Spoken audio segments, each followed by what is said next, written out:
Assalamualaikum warahmatullahi wabarakatuh. Salam sejahtera untuk kita semua. Perkenalkan, nama saya Arya Kuswara. Saya adalah salah satu mahasiswa dari Universitas PGRI Argopuro Jember. Kali ini saya akan buat tugas video UAS, dan sebelumnya saya ucapkan terima kasih kepada Bunda Sugihartati yang telah membimbing saya di kelas. Dan di dalam video ini saya ngomongnya agak lambat dikarenakan sekarang itu sudah ada fitur transkrip dan itu bisa diakses oleh teman-teman penerungu. Selamat menyaksikan.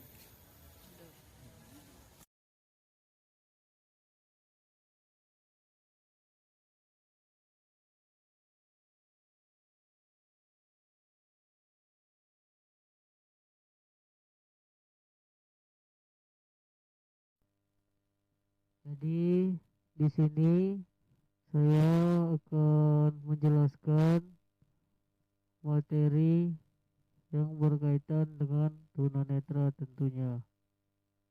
Di mana materi ini berjudul dampak ketunanetraan terhadap perkembangan bahasa anak disabilitas netra. Pada prinsipnya kita harus mendukung anak tunanetra agar dia selalu suka bergaul, bersosialisasi, di mana dalam proses bergaul dan bersosialisasi itu ada yang namanya komunikasi. Apa pentingnya? Karena kalau tunanetra atau setiap kita, jika komunikasi kita baik, itu kita baik dalam pengusahaan rekan kerja atau kerabat atau tempat tinggal atau lingkungan yang ramah buat kita, itu sangat mendukung ya komunikasi yang baik seperti itu.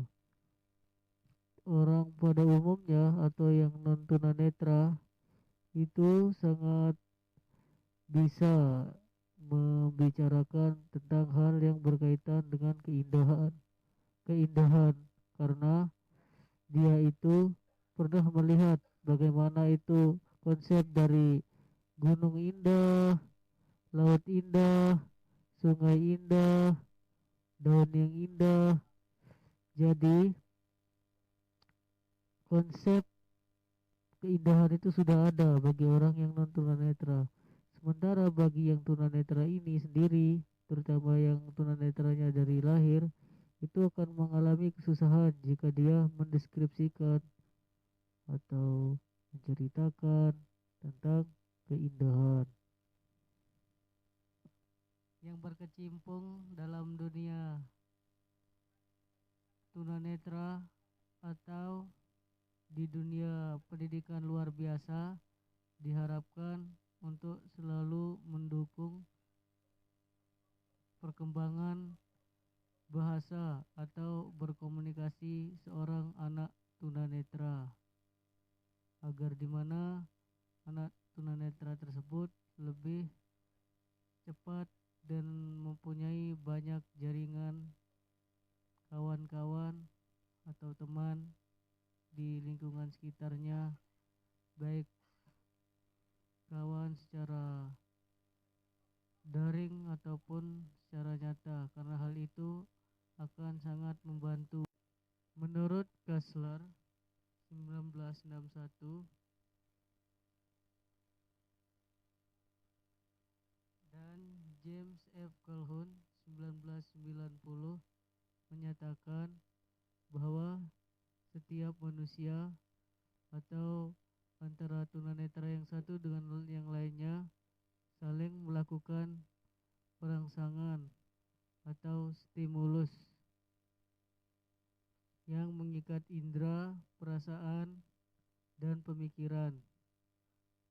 Pernyataan ini dibuktikan oleh seseorang penderita atau penyandang tunanetra buta total yang sering melakukan gerakan berulang-ulang yang tidak bermakna atau biasa disebut dengan stereotip. Itu akibat dari adanya rangsangan yang besar dari dalam dirinya atau tidak bisa mengkompensasikan kebutuhan atau rasa bosannya itu terhadap visual.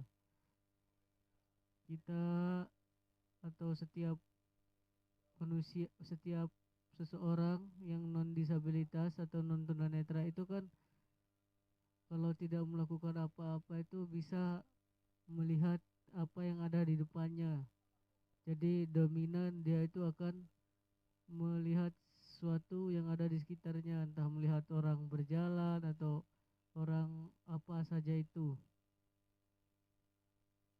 Sementara untuk tunanetra yang buta total itu dia tidak bisa melakukan hal semacam itu. Jadi mereka itu mengkompensasikan bentuk kebosanannya itu melalui gerakan yang diulang-ulang dan tidak bermakna.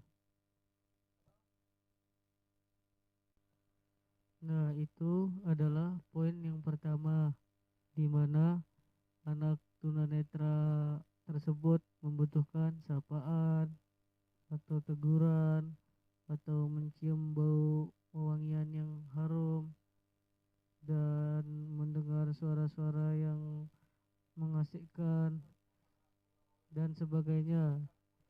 Hal ini akan menyebabkan konsep keindahan bagi mereka itu terbentuk. Seperti dalam cerita Sila Cina itu ada dikisahkan seseorang buta. Nah itu dia selalu mendengarkan suara salju jatuh, suara daun yang rontok menimpa salju, atau suara daun jatuh di musim kering, suara daun yang sudah jatuh ditiup angin, suara salju, mencium harumnya bunga di musim rontok, di musim dingin, di musim semi. Nah, ini dikisahkan dalam cerita karya Gulong, yaitu yang berjudul Pendekar Empat Alis.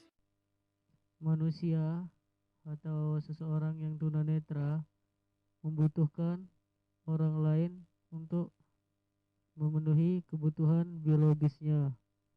Nah, pernyataan yang kedua ini sangat kompleks ya, dari pendapat Kessler dan James F. Calhoun ini. Kebutuhan biologis yang dimaksud itu apa? Yaitu dengan dirangsang atau distimulus oleh suara musik atau suara lantunan ayat suci atau yang lain sebagainya, seperti dipegang dan berhubungan intim. Mungkin itu kan merupakan kebutuhan biologis di mana kita itu butuh dengan namanya pemenuhan kebutuhan biologis. Bisa dengan bentuk memenuhi kebutuhan biologis taktual, kulit, atau pendengaran, auditori, atau visual, atau penglihatan.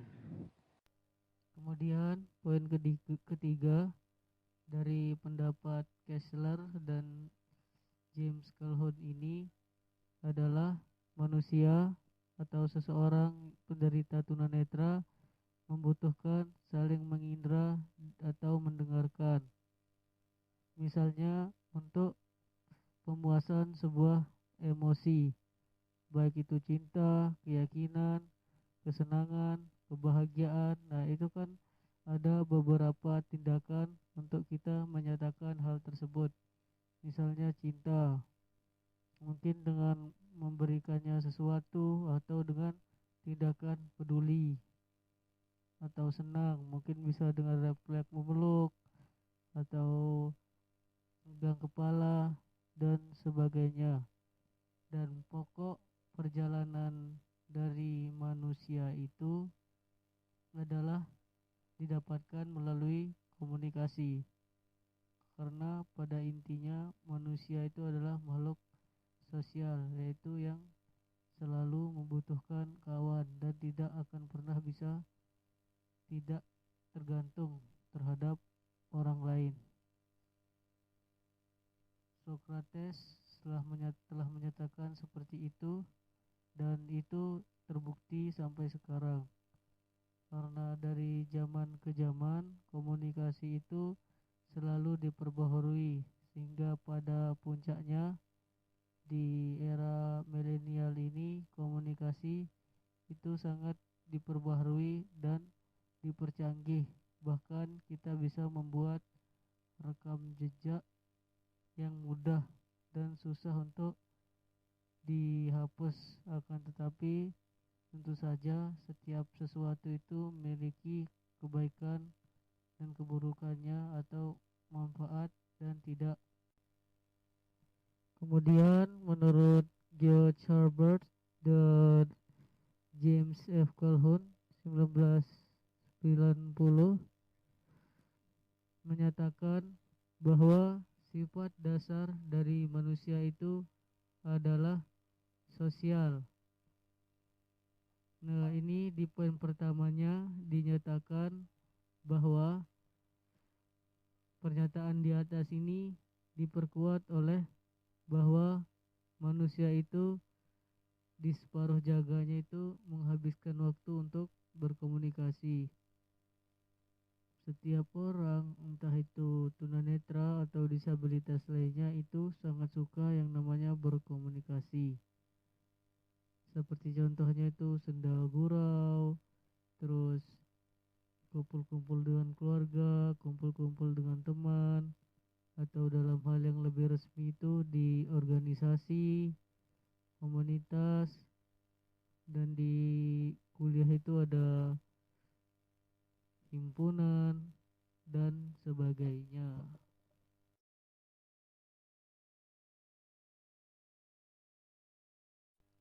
Kemudian poin yang kedua, kegiatan sosial mengajari kita tentang nilai, keyakinan, atau suatu perilaku yang dapat diterima oleh lingkungan sekitar. Ini poin yang kedua ya. Hal ini menegaskan bahwa di dalam proses sosialisasi ada yang namanya contoh mencontoh atau saling menirukan. Ada yang menirukan dan ada yang ditirukan, di mana hal ini telah terbukti bertahun-tahun gitu ya. Banyak pepatah orang tua dulu mengatakan kalau kita bertemu dengan tukang besi, maka bau kita juga seperti aroma besi atau aroma tukang besi, dan apabila kita berteman dengan penjual parfum, maka aroma kita akan wangi. Itu menyatakan bahwa bagaimana besarnya pengaruh lingkungan terhadap kita atau hal eksternal ini, terutama tempat kita berada. Maka watak manusia, ada pendapat dalam agama itu menyatakan bahwa watak itu bisa dilihat dari dimana seseorang itu berada. Pernyataan ini juga dinyatakan dalam dunia self hypnosis bahwa sugesti atau pewarisan kebiasaan itu melalui kelompok atau yang disebut dengan istilah identifikasi kelompok. Apabila kita berada di kelompok yang sering peduli terhadap orang lain, maka kita akan tertular menjadi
komunikasi sosial dan lain sebagainya itu tidak bisa dipisahkan.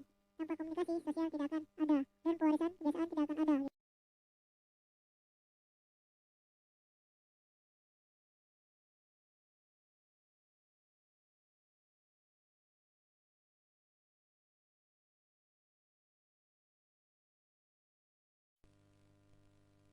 Nah, Low power. dalam proses sosial tidak bisa dipisahkan yang namanya interaksi dan komunikasi, di mana seseorang tunanetra akan berinteraksi dengan masyarakat apabila masyarakat di lingkungan sekitar melakukan kontak sosial kepada tunanetra itu sendiri, karena seperti yang diketahui tunanetra itu memiliki ketidakpercayaan diri yang tidak bagus, dan ini juga dialami oleh seluruh disabilitas, tak hanya tunanetra. Kemudian saya akan berlanjut ke poin berikutnya, yaitu tentang pengertian komunikasi. Nah, saya sebelum masuk ke materinya atau sebelum berlanjut ke poin berikutnya, saya akan membacakan sebuah ilustrasi di mana guru ini sedang mengajar di kelas tentang materi karnivora, omnivora, dan herbivora atau yang berkaitan dengan pelajaran IPA. Ketika di tengah-tengahnya guru merasa, di tengah-tengah penjelasannya ya, guru merasa anak-anak muridnya itu tidak memperhatikan sebagian besar. Kemudian guru mengingatkan dengan intonasi yang santai dan sikap yang tidak tegas. Nah, setelah itu si guru kembali lagi menerangkan. Akan tetapi setelah berjalan berapa menit, si guru ini menjelaskan dia masih merasa muridnya tidak ada yang memperhatikan. Kemudian dia melambaikan tangan dengan suara dan dengan diikuti oleh suara atau intonasi yang agak naik gitu ya, atau mendekati tegas lah gitu, mendekati teriakan. Akan tetapi masih saja anak-anak muridnya masih bermain-main dan tidak memperhatikan, malah mereka tertawa-tawa. Hingga di aksinya yang ketiga, guru ini pun marah dan memperingatkan anak muridnya dengan cara yang tegas, sikap yang tegas dan teriakan, "Kalian diam!" Kemudian anak-anak pun atau murid-murid itu menjadi terdiam. Nah, dari ilustrasi ini ada yang menjadi komunikator dan komunikan. Ada yang menjadi komunikator dan komunikan, di mana komunikator adalah penyampai dan komunikan adalah penerima dari hal yang Disampaikan oleh komunikator. Jadi, poin pentingnya di dalam aktivitas komunikasi itu ada pesan yang disampaikan, dan pesan itu disampaikan dengan cara atau metode penyampaian pesan, dan tentu saja dalam penyampaian pesan itu ada pengirim pesan dan penerima pesan. Menurut saya, jadi komunikasi itu adalah kegiatan menyampaikan pesan dengan metode tertentu kepada penerima pesan sesuai yang kita inginkan. Nah, sekarang berlanjut ke definisinya. Menurut Duns dan Stappers tahun 1970 dan Lidewari tahun 1997 menyusun 6 makna atau 6 serba makna Komunikasi, tetapi dalam kesempatan ini saya akan membahas dari keenam pendapat tersebut hanya 3 pendapat, karena ini yang menurut saya yang perlu digarisbawahi atau yang dicentang tebak. Pertama, komunikasi merupakan aktivitas satu pihak, di mana artinya pihak yang satu mempengaruhi pihak lainnya, sehingga yang dipengaruhi sesuai dengan keinginan yang mempengaruhi itu secara umumnya. Kemudian, komunikasi menekankan sharing atau kepemilikan. Artinya, dalam proses komunikasi itu ada sebuah sharing atau berada sesuatu yang dibagikan. Kemudian 3. Komunikasi sebagai alat pembagi informasi atau transmisi penyampaian pesan. Artinya, komunikasi tidak hanya dilakukan dengan cara bicara, akan tetapi ada komunikasi verbal, nonverbal, tulisan, lambang. Itu tadi bentuk-bentuk komunikasi atau masuk juga dalam kategori jenis-jenis komunikasi. Sebenarnya komunikasi itu pembagiannya itu sangat banyak. Ada sifat komunikasi, ada jenis komunikasi, bentuk juga gitu ya. Tapi yang saya akan bahas kembali di sini itu tentang bentuk komunikasi menurut Thomas Armstrong tahun 2003. Nah, di sini saya mengambil 2 saja. Dan ini menggambarkan juga komunikasi real yang sering kita jalankan di kehidupan sehari-hari. Karena saya itu lebih menyukai materi teori tetapi nyambung dengan kehidupan nyata atau yang sering kita temukan dalam sehari-hari. Menurut Thomas Armstrong tahun 2003 menyatakan bahwa yang pertama itu ada namanya komunikasi interpersonal. Artinya komunikasi yang kita bisa atau yang terjadi atau yang ada di dalam diri kita untuk memahami perasaan dan pemikiran kita. Artinya kan komunikasi itu setelah kita menerima pesan dari orang lain sesuai pendapat, pengertian atau definisi komunikasi di atas, maka pemikiran-pemikiran tersebut akan masuk ke dalam diri kita dan itu kembali menjadi perenungan dalam diri kita.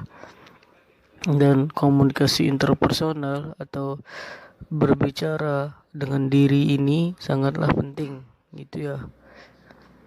Karena di sini kita memahami perasaan kita, mengendalikan perasaan kita. Karena apabila kita memahami diri kita, maka dalam penempatan posisi sosial kita itu tidak merasakan hal yang susah seperti itu. atau kita itu menjadi supel, mudah bergaul, karena kita itu bisa mengetahui kelemahan dan keunggulan diri kita, dan kita bisa membaca perasaan orang lain dengan perasaan yang telah kita renungi yang ada di dalam diri kita. Kemudian menurut Thomas Armstrong tahun 2003 ada yang namanya komunikasi kelompok, yaitu ada penyampai pesan, penerima pesan, dan disanggah penyanggah. Kemudian terbentuklah suatu diskusi. Nah, menurut pengertian ini kita bisa kaitkan, interpretasikan secara umum maupun khusus. Secara umumnya itu jadinya ini adalah komunikasi yang dilakukan oleh 2 orang atau 3 orang. Nah, secara khusus yaitu ada seperti komunikasi yang dilaksanakan secara resmi atau berkelompok lebih dari 2 orang, yaitu rapat, seminar, diskusi panel, dan sebagainya.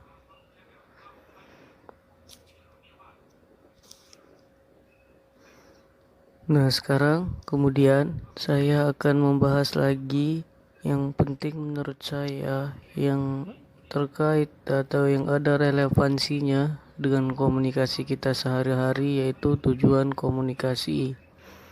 Tentu saja menurut para ahli banyak sekali tentang tujuan komunikasi ini.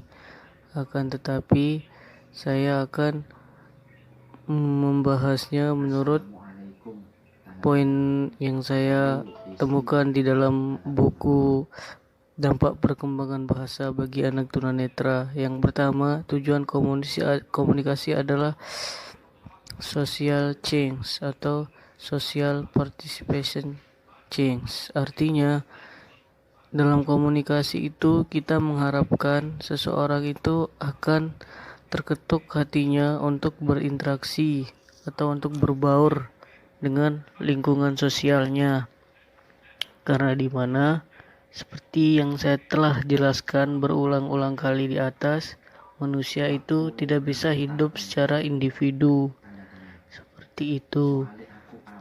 Kemudian ada namanya tujuan komunikasi attitude change atau perubahan etika. Jadi di dalam komunikasi itu seperti yang saya jelaskan di atas tadi, ada istilah dalam mencontoh dan meniru, dan mencontoh dan meniru ini adalah merupakan sebuah pewarisan suatu kebudayaan, pola karakter atau kebiasaan, yang dimana hal ini akan membuat si penerima pesan itu etikanya itu akan berubah gitu ya. Nah, ini tujuan komunikasi yang berkaitan dengan attitude change. Kemudian ada opinion change. Dengan komunikasi kita memiliki wawasan yang banyak, karena dengan berbaur ini nyambung dengan pendapat yang pertama, tujuan komunikasi yang pertama ya, yaitu social change. Dengan kita berbaur, maka wawasan kita itu akan banyak, dan itu tidak hanya wawasan yang mentah, tidak dilalui dengan baca buku saja atau mendengar saja, akan tapi itu suatu teori yang telah dibuktikan secara nyata dan menjadi sebuah pengalaman. Terutama netra itu memiliki sifat kaku dalam berpikir atau saklek dalam memandang dunia, maka perubahan pikiran, pola pikir itu sangatlah penting. Kemudian behavioral change, artinya ini adalah perubahan perilaku. Nah, tadi etika adalah perubahan perilaku yang ke arah baik. Nah, kalau perubahan perilaku ini secara umum ya, entah dalam pembelajaran atau dalam skill tertentu, nah itu kita diharapkan berubah dan adanya komunikasi. Saya ibaratkan seolah-olah seperti orang coba-coba menjadi terbiasa dan kebutuhan. Nah, begitulah juga komunikasi kita di dalam 24 jam hidup kita itu pasti mendengar yang namanya pendapat baru, dan itu akan menjadi sugesti di dalam diri kita dan membuat diri kita itu berubah gitu ya. Maka menurut orang-orang psikologi itu sangat mementingkan yang namanya pendengaran dan telinga. Kok penting? Apa pentingnya? Yaitu tidak memasukkan informasi sembarangan di dalam telinga maupun mata. Ada juga pendapat lain, kalau gitu dong kita tidak boleh ngapa-ngapain dong, kita harus menyendiri dan sebagainya. Nah, itu diterangkan lebih lanjut oleh pakar psikologi, yaitu dengan tidak ikut campur atas penyebaran berita yang belum kita tahu sumbernya atau kebenarannya gitu ya. Jadi kita harus tabayun atau menelusuri informasi yang dibagikan itu. Jadi Islam juga telah menolak hoax ya. Bertahun-tahun yang lalu ada istilah dalam Islam itu tabayun. Nah, seperti itu. Nah, itu tujuan dari komunikasi. Nah, saya akan menjelaskan secara lebih lanjut. Ini kan judulnya dampak perkembangan bahasa bagi anak tunanetra. Kok tapi dominan ke komunikasi? Nah, karena bahasa itu ada karena adanya komunikasi. Seperti itu ya. Komunikasi itu adalah sebuah kegiatan saling mengirimkan pesan. Seperti itu.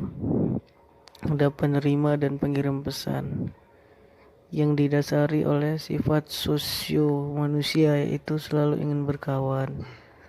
Jadi kesimpulannya,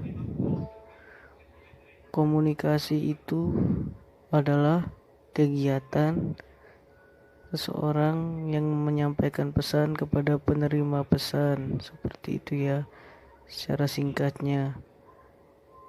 Menggunakan cara komunikasi dan alat komunikasi. Nah, cara komunikasi itu meliputi lisan, non verbal, terus tulisan, visual, dan lambang. Nah, itu sebenarnya banyak sih, berbagai macam pendapat, tapi itu saya rangkum jadi 5 itu. Nah, kayak misalnya sandi Morse atau komunikasi isyarat, itu kan namanya lambang, termasuk dari bahasa isyarat juga, itu kan menggunakan lambang.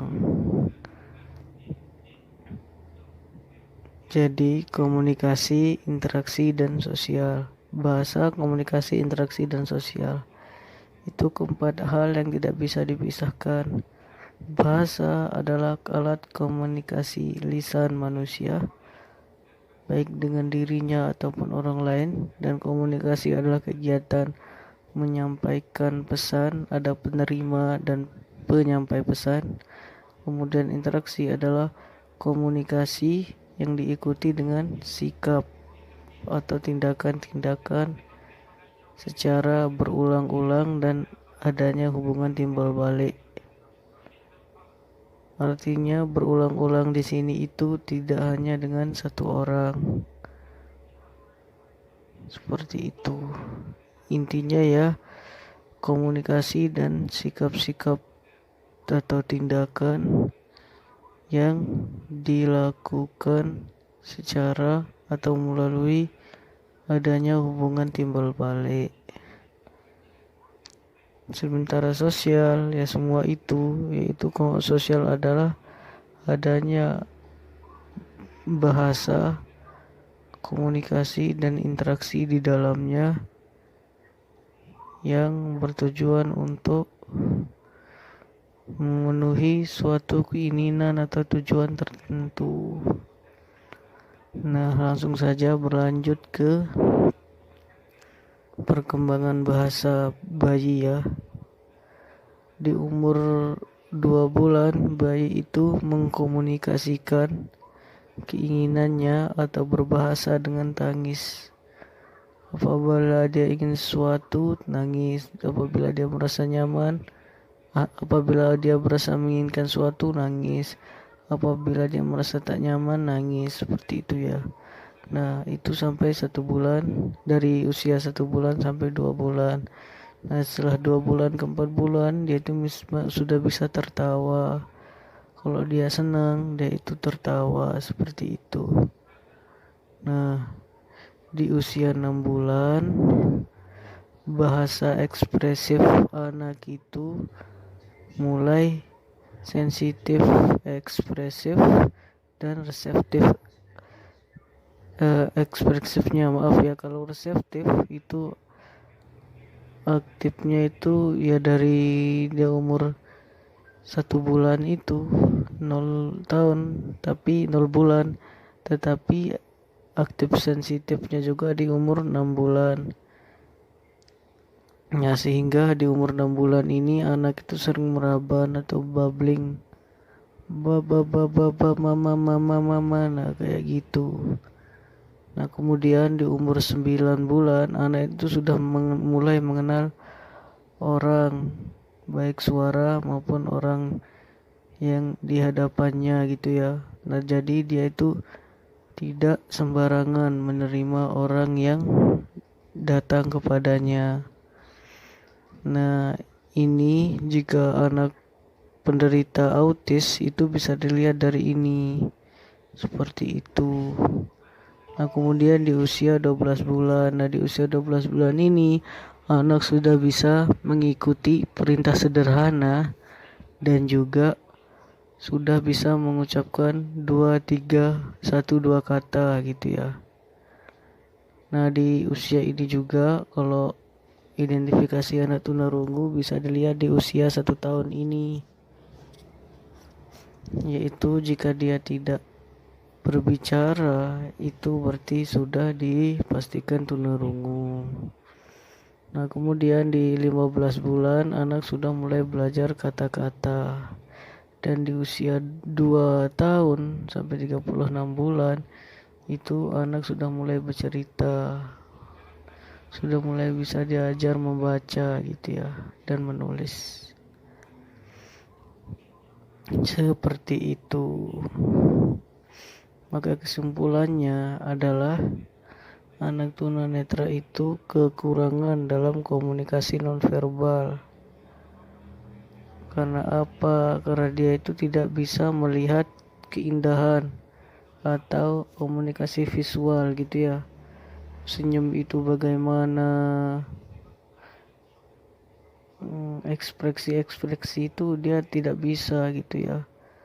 Kalau dia ditanya terus dia nolak, menggeleng atau ngangguk gitu, dia nggak bisa gitu ya.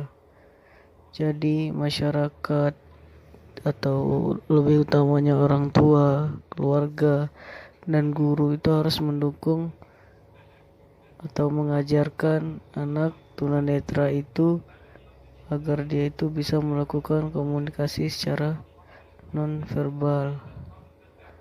Dia itu bisa diajarkan bagaimana dia itu bisa melakukan bagaimana cara senyum, bagaimana senyum simpul, bagaimana merespon mengangguk dan menggeleng, seperti itu ya.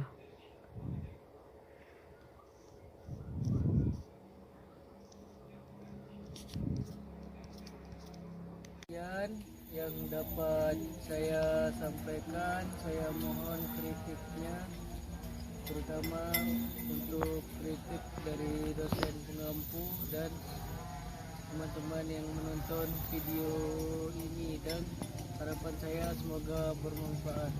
Assalamualaikum warahmatullahi wabarakatuh.